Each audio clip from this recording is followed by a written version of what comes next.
대한민국에서 오뚜기라는 이름은 단순히 식품 기업을 넘어 신뢰와 나눔의 상징이자 국민적 사랑을 받는 가뚜기로 통했습니다. 사람들은 오뚜기가 대를 이어 상속세를 투명하게 납부하고 직원들을 아끼는 모습에 아낌없는 찬사와 신뢰를 보내왔던 것이 사실입니다. 하지만 우리가 믿어 의심치 않았던 이 선한 영향력의 이면에는 오랫동안 감춰져 왔던 복잡하고 거대한 그림자가 서서히 드러나기 시작했습니다. 2025년 가을, 평온하던 오뚜기 본사에 중부지방국세청 조사 3국 요원들이 전격 투입되면서 세간의 주목을 한 몸에 받게 된 사건이 발생했습니다. 조사 3국은 일반적인 세무 검증이 아니라 재산의 변칙적인 증여나 탈세를 전문적으로 다루는 국세청 내의 가장 날카로운 특수 조직입니다. 정기적인 점검이 아닌 특별 세무조사에 타깃이 되었다는 사실만으로도 오뚜기가 직면한 혐의가 결코 가볍지 않음을 시사하고 있습니다. 국세청이 주목한 핵심은 회사의 이익이 정당한 주주들에게 돌아가는 대신 총수 일가의 사적인 주머니로 흘러 들어갔는지에 대한 의구심입니다. 특히 특수관계인에 대한 부당한 지원과 총수 일가 소유 토지의 개발 비용을 회사가 대신 지불했다는 구체적인 혐의가 포착되었습니다. 또한 용역비를 부풀려 지급한 뒤 이를 다시 되돌려받는 방식의 비자금 조성 의혹까지 더해지며 가뚜기의 민낯이 하나둘 벗겨지고 있습니다. 오뚜기는 이미 2020년에도 세무조사를 통해 약 100억 원의 추징금을 납부한 전력이 있어 이번 조사는 더욱 엄중하게 진행되고 있습니다. 우리가 광고 속에서 보았던 따뜻한 웃음 뒤에 숨겨진 기업의 두 얼굴을 이해하기 위해서는 먼저 그들의 복잡한 지배 구조를 살펴봐야 합니다. 오뚜기 그룹은 상장사인 본사 외에도 외부의 감시로부터 비교적 자유로운 다수의 비상장 회사들을 그물망처럼 촘촘하게 운영하고 있습니다. 비상장 회사는 경영 내용을 투명하게 공개할 의무가 적다는 점을 이용하여 총수 일가는 이곳에 상당량의 개인 지분을 확보해 왔습니다.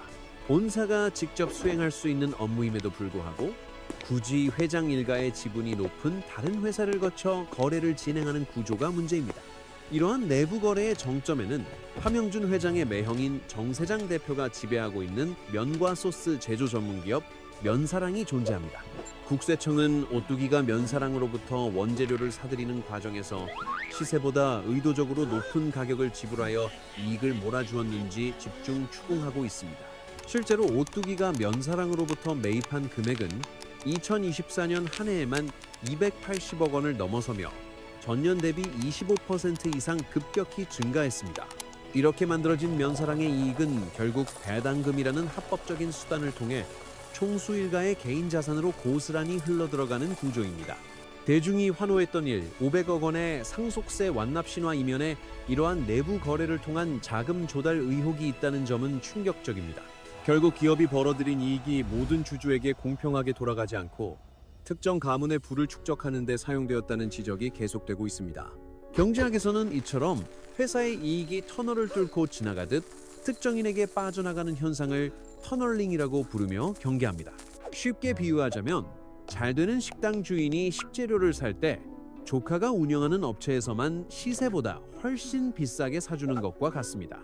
결과적으로 식당의 이익은 줄어들고 조카의 회사만 배를 불리게 되며 식당에 투자한 다른 동업자들은 고스란히 손해를 보게 됩니다. 오뚜기 내부 거래의 중심에 있는 면사랑은 1991년 장학식품이라는 이름으로 처음 세상의 모습을 드러냈습니다.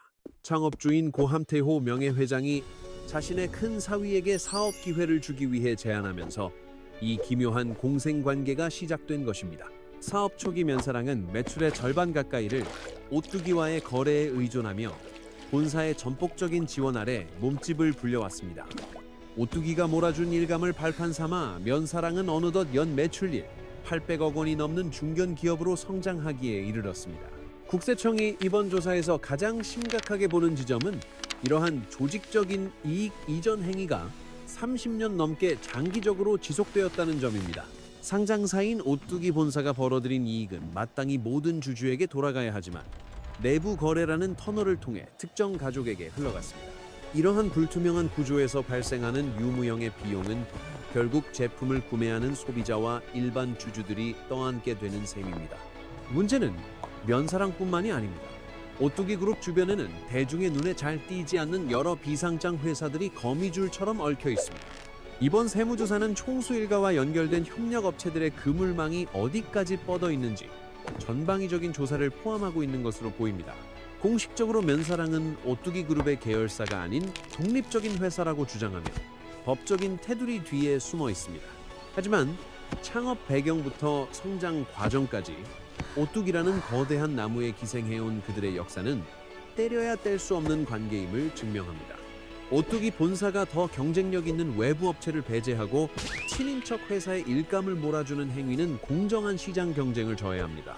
더 좋은 품질이나 낮은 가격을 제시하는 다른 업체들이 있어도 친인척이라는 이유로 거래권을 독점하는 것은 명백한 특혜입니다.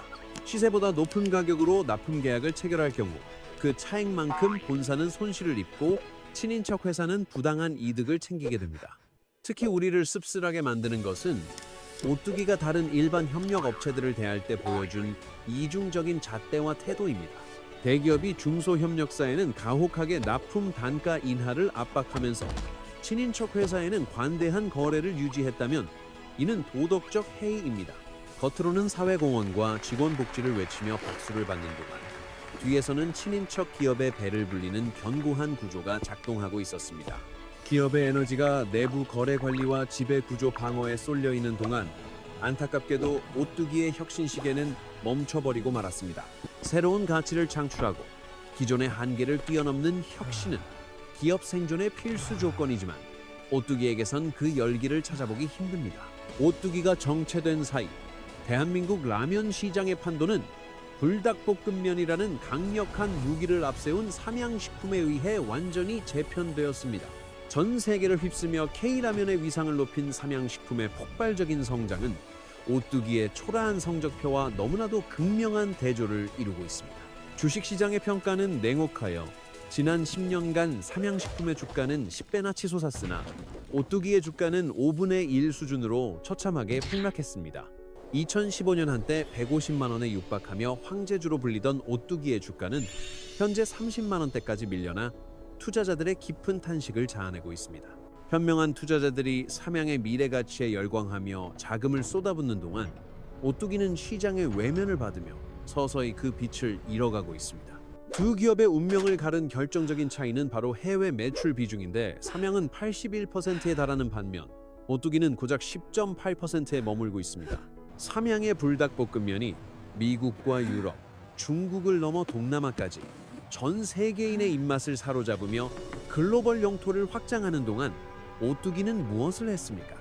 유튜브와 틱톡 등 SNS에서 외국인들의 불닭볶음면 챌린지 영상이 수억 건의 조회수를 기록하며 자발적인 마케팅 열풍을 일으킬 때 오뚜기는 소외되었습니다.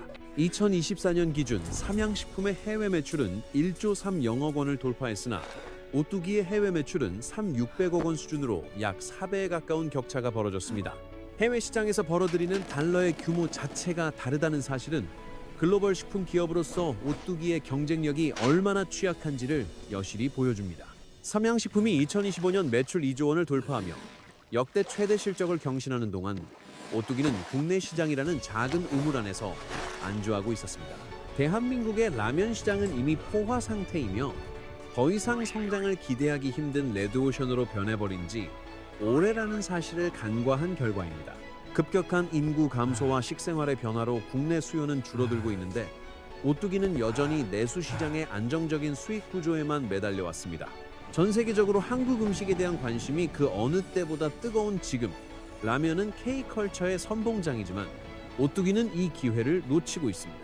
삼양식품이 철저한 현지화 전략과 마케팅으로 세계인의 식탁을 점령할 때 오뚜기의 글로벌 전략은 구호에만 그쳤다는 비판을 피하기 어렵습니다. 오뚜기의 주력 제품인 진라면은 무려 1988년에 출시된 장수 제품으로 30년 넘게 새로운 히트 상품을 내놓지 못하는 혁신의 부재를 상징합니다.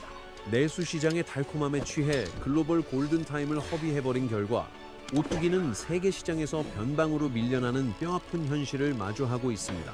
더욱 심각한 것은 이러한 경영상의 부진이 단순한 실수가 아니라 뿌리 깊은 지배 구조 문제, 즉 거버넌스 리스크에서 기인한다는 점입니다. 거버넌스 리스크란 기업의 지배 구조나 의사결정 과정의 불투명성이 기업 가치를 훼손하는 치명적인 위험을 의미합니다. 아무리 제품이 훌륭하고 매출이 견고해도 경영진이 사적인 이익을 우선시한다면 그 기업의 미래는 위태로울 수밖에 없습니다.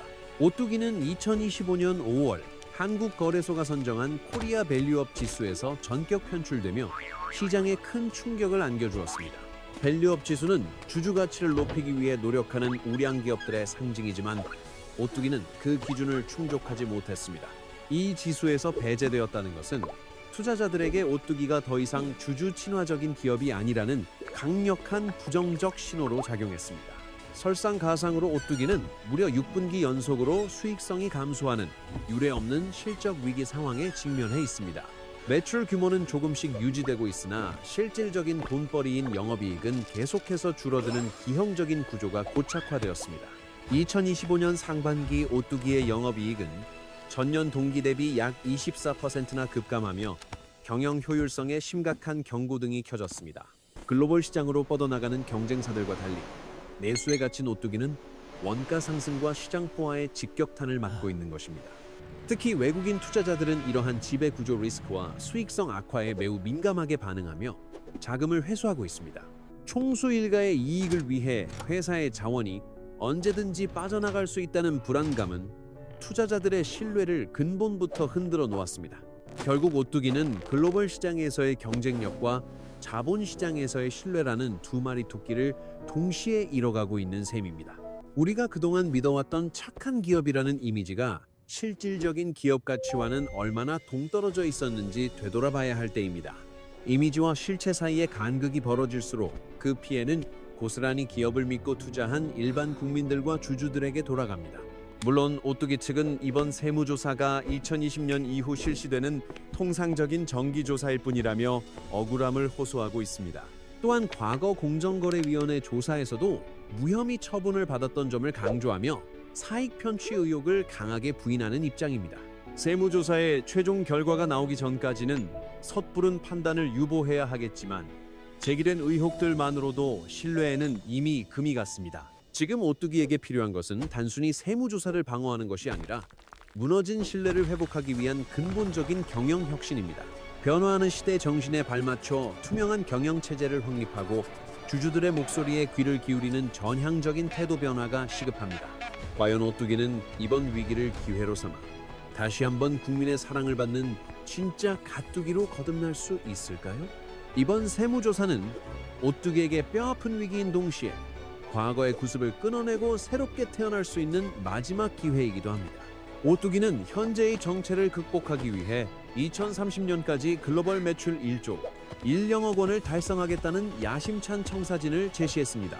해외 소비자들이 보다 쉽고 친근하게 부를 수 있도록 영문상호를 오티어키로 변경하며 글로벌 브랜드로서의 정체성을 재정립했습니다.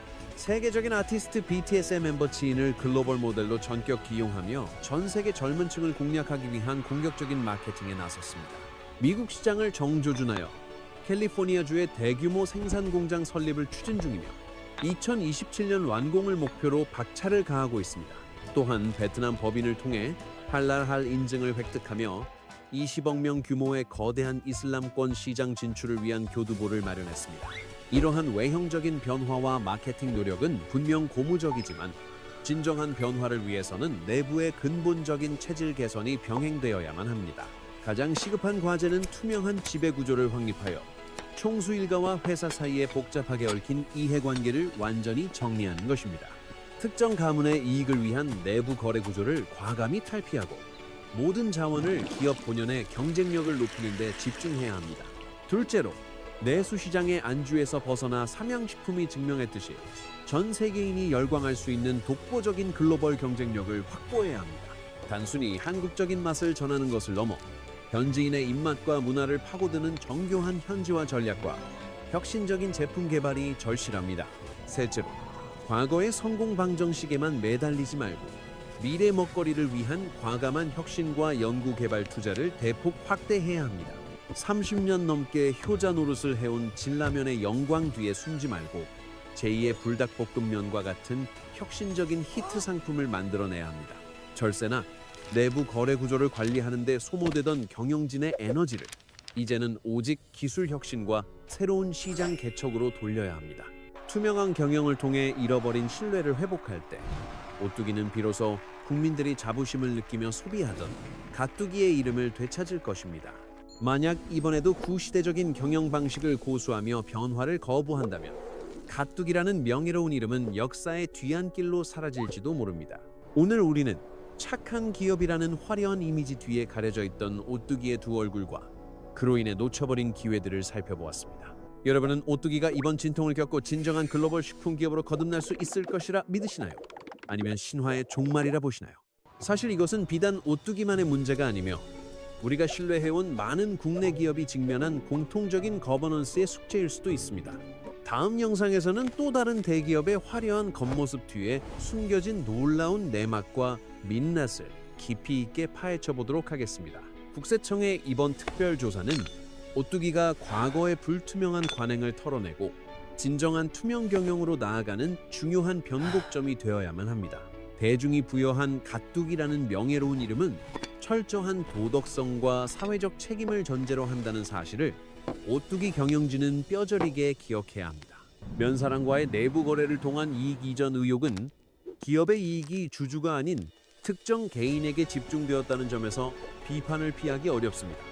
삼양식품이 글로벌 시장에서 보여준 눈부신 성장은 내수 시장에 안주하며 혁신을 소홀히 했던 오뚜기에게 뼈아픈 교훈을 남기고 있습니다. 30년 넘은 진라면의 성공에 안주하기보다 세계인의 입맛을 사로잡을 수 있는 혁신적인 신제품 개발에 기업의 미래 사활을 걸어야 할 때입니다. 어터키로의 상호 변경과 미국 공장 설립 추진은 늦었지만 오뚜기가 글로벌 경쟁력을 확보하기 위해 반드시 성공시켜야 할 과제입니다. 2025년 가을에 시작된 이번 세무조사는 오뚜기가 2020년 이후 다시 한번 직면한 중대한 법적, 도덕적 시험대라고 볼 수 있습니다. 비상장 회사들을 통한 정보 비공개와 불투명한 거래 구조는 외부 감시의 사각지대에서 사익 편취의 수단으로 악용될 위험이 매우 큽니다. 상장사 오뚜기의 수익이 내부 거래를 통해 특정인에게 빠져나간다면 이는 기업을 믿고 투자한 수많은 일반 주주들의 권익을 심각하게 침해하는 행위입니다. 경제학에서 말하는 터널링 현상은 결국 기업의 기초 체력을 갉아먹고 시장의 공정한 경쟁 질서를 무너뜨리는 부정적인 결과를 초래하게 됩니다.